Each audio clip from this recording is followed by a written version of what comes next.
approve the request. Marketplace Morning Report is coming up next on 91.5 WBEZ.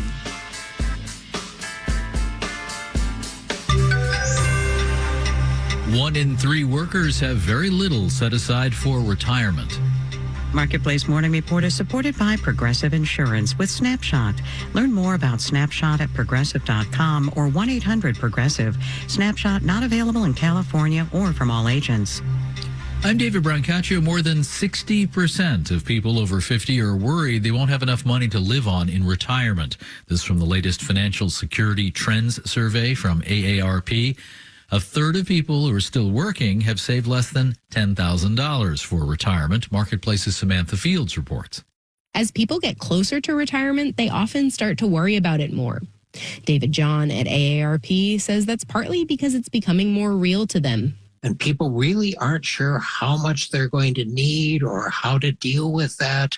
He says recent inflation has also heightened a lot of people's concerns about retirement.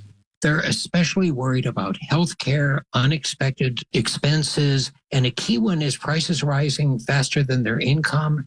Less than half of people have saved enough to maintain their standard of living in retirement, according to Alicia Manel at the Center for Retirement Research at Boston College. She says that's one reason so many people are concerned. In addition to that, it's in the public domain that Social Security is not going to be able to pay full benefits beginning in 2034. And that has to be alarming to people. About 40% of people get half or more of their retirement income from Social Security. I'm Samantha Fields for Marketplace.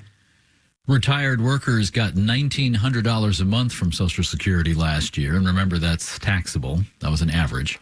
The Australian airline Qantas will pay a $79 million fine for selling people thousands of tickets to flights that it had already canceled. Here's the BBC's Phil Mercer. Qantas will pay a fine and compensation to passengers for allegedly selling seats on so-called phantom flights. Australia's competition regulator had sued the national carrier for what it called egregious and unacceptable conduct. It claimed the airline had taken bookings for services that no longer existed. The ghost flight scandal affected about 86,000 travellers.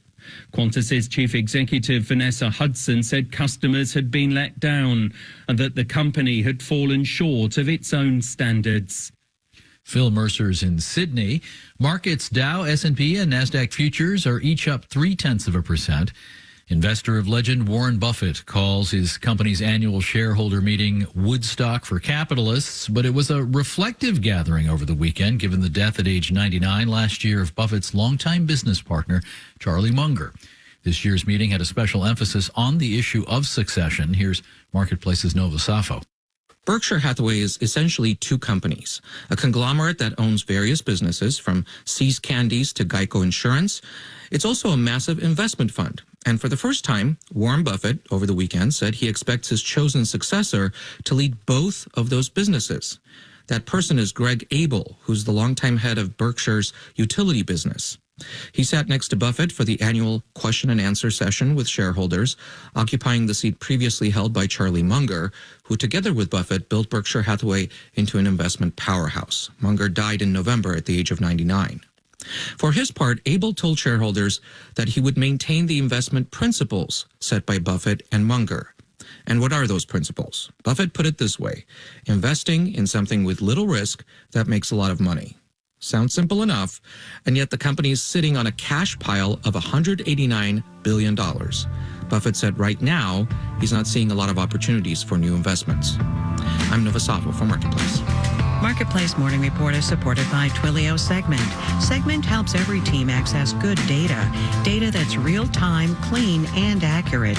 The result is relevant customer experiences that drive real revenue. Learn more at segment.com. The Biden administration is expanding healthcare access for people covered by the Deferred Action for Childhood Arrivals program, also known as DACA. The Department of Health and Human Services has finalized rules allowing DACA recipients to enroll in health plans through the Affordable Care Act marketplaces. Here's our Kimberly Adams in Washington. Growing up in Texas, Josue Rodriguez says health insurance was always something of a luxury. It was sort of like a joke that if you are not full on dying, then we would have a home remedy to take care of your health. Rodriguez came to the States with his family from Mexico when he was 8 years old. His DACA status allows him to live and work here, and he currently has insurance through his job. But I've always been paying attention to the health insurance component of the jobs that I've been seeking, because I know that private insurance is so expensive and DACA recipients were not able to access the marketplace. But now, starting November 1st with open enrollment, they can. There are about 600,000 DACA recipients living in the U.S. right now, says Stephen Yale-Layer, a professor of immigration law practice at Cornell. And the new rule estimates that about 100,000 of them are currently uninsured and can qualify for this kind of health insurance through the Affordable Care Act because of the relatively low incomes they are earning. The move is being celebrated by groups like Young Invincibles, a youth advocacy organization that was among those pushing the Biden administration to make the change. Katie Canales-Garay is an outreach coordinator with the group and a DACA recipient herself. While she's happy about the expansion, Medicaid and CHIP were left out, so we would only be able to apply for health insurance through the marketplace. CHIP is the Children's Health Insurance Program. The Biden administration is still evaluating whether to expand access to that and Medicaid for DACA recipients. It's a step. I wish we'd have a little more help, but, something is better than nothing.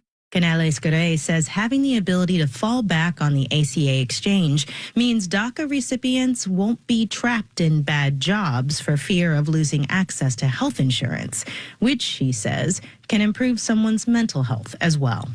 In Washington, I'm Kimberly Adams for Marketplace. And Boeing says it's got the software, valve, and parachute problems of recent years worked out, and this evening plans to launch its first Starliner spaceship with the crew aboard. Test pilots Sunita Williams and Barry Wilmore are set for a week-long test mission to the International Space Station and back. The Starliner's the nose section, designed to be reusable 10 times. The big stages pushing the thing are the time-tested Atlas V and Centaur rockets. Launch time 10:34 Eastern tonight. From Florida. In New York, I'm David Brancaccio. It's the Marketplace Morning Report.